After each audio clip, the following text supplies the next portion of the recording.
Well, the third annual Sustainable Energy and Design Conference will be held on Friday, November 20th from 8 to 4, followed by a reception at 5 p.m. on the BCC campus.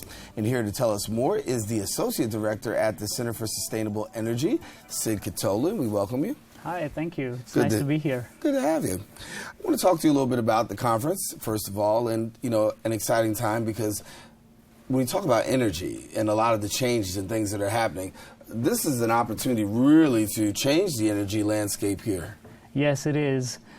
Bronx is right now at the sort of the cusp of moving into a very different part it plays in the whole city of New York.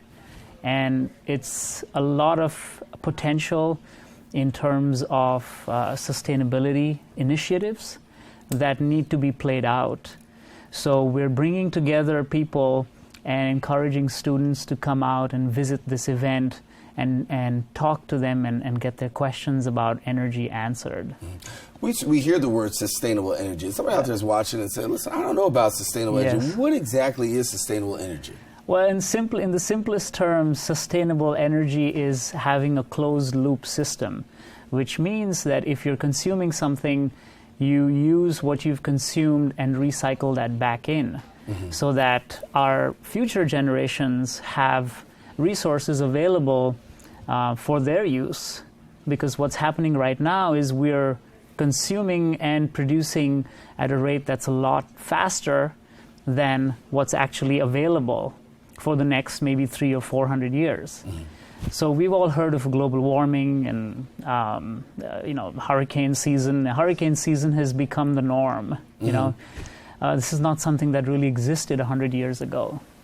So sustainability is just getting into the very roots of our day-to-day behavior and making changes which, even though uncomfortable to us, are comfortable to the planet and comfortable in terms of how we consume the energy and reduce it. So you have a conference coming up, and as we said, it's going to be at the Schwindler Auditorium and at Bronx Community College. And as you're looking to that conference, what can people expect when they land at the feet of the conference? A few things. Firstly, there would be a lot of people who have been in this industry for a long time.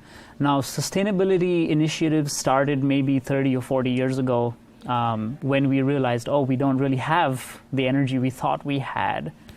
So these people who've been there for a long time have now introduced a lot of measures in their respective departments to reduce this carbon footprint or reduce greenhouse gas emissions.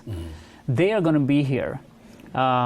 People from the MTA, Department of Buildings, and then we've also invited industry leaders who are creating sustainable fuels. So they have nothing to do with academia or government, but a lot to do with what their research is. When you talk about this New York City, the borough of the Bronx, how are we doing when we talk about sustainable energy? Not very good. Much need for improvement. Much need for improvement, yes. And I think the improvement, since I'm working at Bronx Community College, what I see is the improvement has to start at the student level. So I'm there with the Center for Sustainable Energy trying to invite students to rethink their careers and maybe push them or steward them in that direction where they can become leaders in sustainability. You said that we're not doing too well. What are some of the immediate ways that we can create improvement to make things better? I don't think that there is something immediate that can be done. You can always replace a light bulb, and that's very easy. Of course, those are initiatives that should be implemented. Putting up solar panels.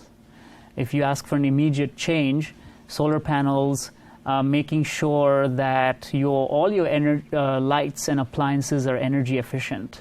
There's a lot of rebates that the government offers.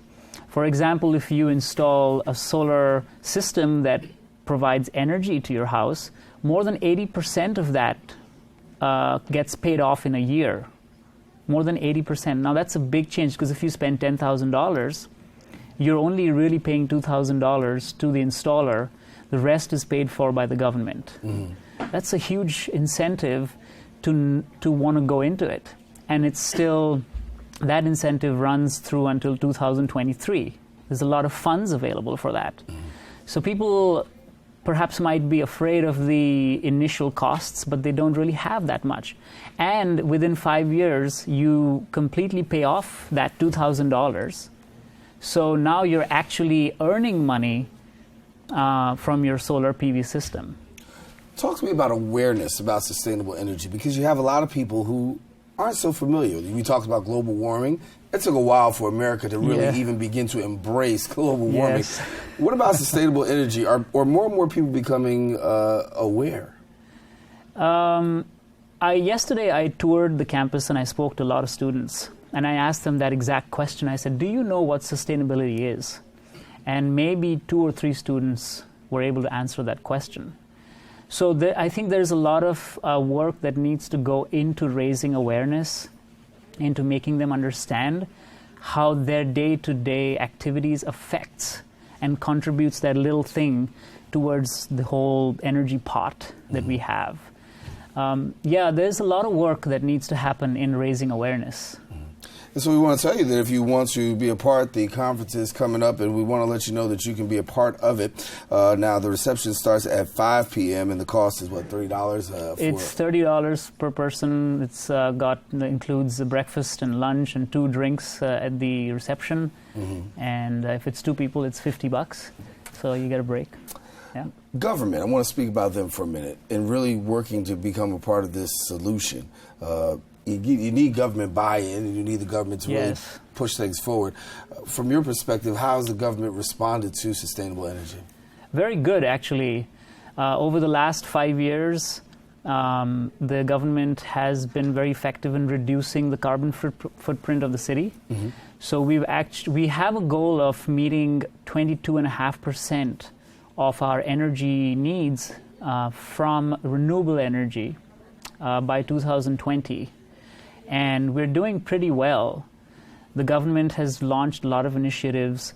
They've reduced the energy consumption of New York in the last 5 years, which is very encouraging. So there's definitely more scope there, and we work hand in hand with the government to implement their initiatives. Well, Sid, thank you for coming and sharing with us, talking about the 3rd annual Sustainable Energy and Design Conference coming to the borough of the Bronx. And we hope that we get maximum participation and do a little bit better. We know we got a lot of work to do here in our borough, but certainly the awareness and really taking the bull by the horns is going to make a difference. It's a good start. It is. Yes. It is. Sid, thanks for coming. Thank you, Darren. All righty. Listen, we're going to take a quick break. Sid's going to stay right here. Can't leave because then he's going to come right across the camera and it's going to mess up the shots. We're going to keep him right here.